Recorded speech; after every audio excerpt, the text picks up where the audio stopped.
हिते असां ॿी अहम ख़बर शेयर करे रहिया आहियूं। दादू जी अदालत में उमिरि बाप चांडियो जे 3 घर भातियुनि जे क़त्ल केस जी ॿुधणी, जंहिंमें मॉडल क्रिमिनल ट्रायल कोर्ट जे जज जी अदालत में SHO जी ज़मानत वारी दरख़्वास्त ते ॿुधणी थी आहे।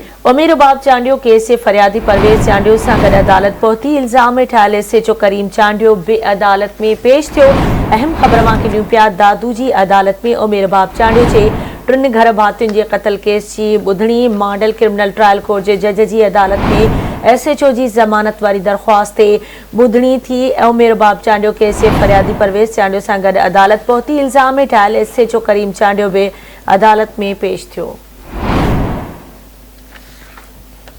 एक भेरो ॿीहर अवांखे अहम ख़बर खां आगाह करे रहिया आहियूं। दादू जी अदालत में उमिरि बाप चांडियो जे 3 घर भातियुनि जे क़त्ल केस जी ॿुधणी मॉडल क्रिमिनल ट्रायल कोर्ट जे जज जी अदालत में SHO जी ज़मानत वारी दरख़्वास्त ते ॿुधणी थी आहे।